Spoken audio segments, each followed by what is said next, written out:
रफ़ी साहब के बहुत करीब था। बहुत मेरी शुरू के सब गाने रफ़ी साहब ही गाया करते थे।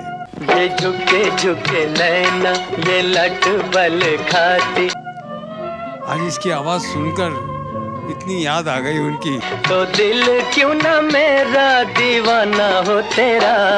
आज के इस महान अवसर पर 4 चांद, 1 सूरज और 3 तारे लगाने आ रहे हैं भूतपूर्व इंडियन आइडल से निकले सिंगिंग के स्टार्स।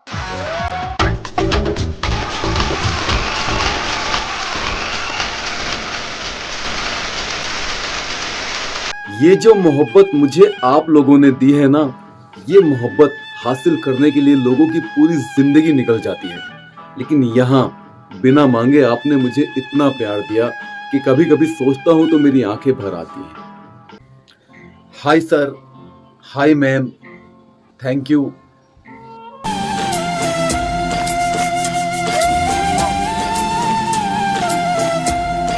To good. सर, मैं उत्तराखंड के एक छोटे से शहर हल्द्वानी का रहने वाला हूँ। जी, आपका नाम क्या है सर? मेरा नाम सलीम अहमद है। अच्छा, कहाँ से आए हो आप? सर, मैं उत्तराखंड के एक छोटे से शहर हल्द्वानी का रहने वाला हूँ। सर, मेरे पापा एक बहुत अच्छे कलाकार थे। उनकी आवाज़ बहुत अच्छी थी।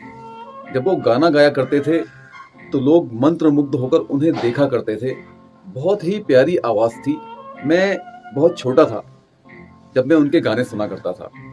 मुझे गाने की उस वक्त इतनी समझ नहीं थी, लेकिन फिर भी मुझे उनकी आवाज़ बहुत प्यारी लगती थी और वो जो भी गाया करते थे बहुत ही अच्छा लगता था। बहुत प्यारा गाते थे वो। जब वो गाते थे तो हमारे घर पर सुनने वालों की लाइन लग जाती थी और उनके गाने को सभी लोग बहुत ध्यान से सुना करते थे और तारीफ किया करते थे।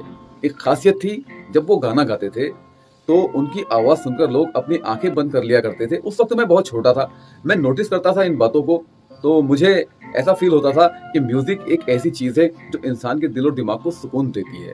तो मेरे जो वालिद साहब थे वो मोहम्मद रफ़ी साहब के बहुत बड़े फ़ैन थे, बहुत बड़े चाहने वाले थे। उन्हें बहुत प्यार करते थे, बहुत मोहब्बत करते थे। उन्हीं के गाने सुना करते थे। मेरे घर पर उस ज़माने में, जिस ज़माने में लोगों के घर में संगीत के लिए कोई वाद्य यंत्र नहीं होता था, लेकिन मेरे घर में टेप रिकॉर्डर, कैसेट्स और ग्रामोफोन, वो जो ऐसे ऐसे करके घूमता है, उसकी लाइन लगी हुई थी। बहुत ज़्यादा थे मेरे घर पर। और एक तो सिनेमा प्रोजेक्टर भी था मेरे घर पर, जो मेरे वालिद साहब जिस पर फिल्में चलाया करते थे और पूरे मोहल्ले के लोग इकट्ठा हो जाया करते थे और फिल्म देखा करते थे। तो इस तरह से मुझे भी वो शौक मेरे अंदर भी आ गया और मैं गाना गुनगुनाने लगा।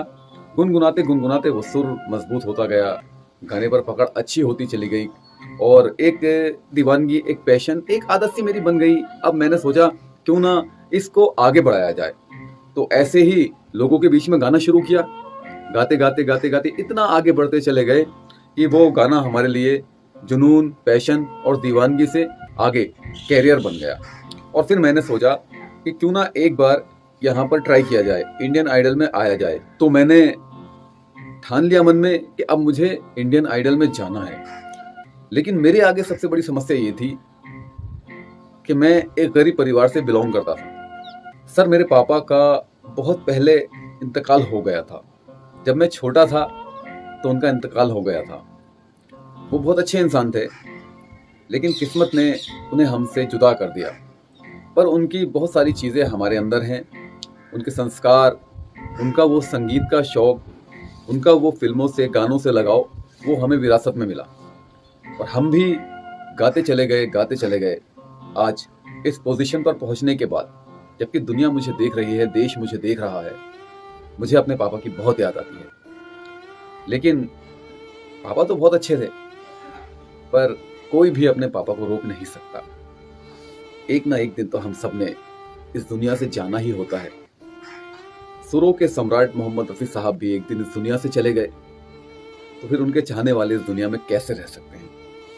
लेकिन एक बात का मुझे सुकून है, एक बात का मुझे हमेशा मेरे दिल को खुशी रहेगी कि मैंने अपने पिता की विरासत को आगे बढ़ाया, अपने पापा की विरासत को मैंने आगे बढ़ाया। और जब तक मैं रहूँगा तब तक मैं इसको ऐसे ही आगे बढ़ाता रहूँगा। किस्मत वाले होते हैं वो लोग जिनके नसीब में अपने माँ और बाप की विरासत को आगे बढ़ाना लिखा होता है। आज इस मंच के जरिए मैं ये कहना चाहता हूँ कि आप अपने माता पिता को हल्के में मत लेना। अगर ये हैं तो सब कुछ सही है, जिस दिन इनका साया आपके सर पर से उड़ जाता है ना, तो आप एक अनाथ बनकर रह जाते हैं। यही मेरी कहानी है।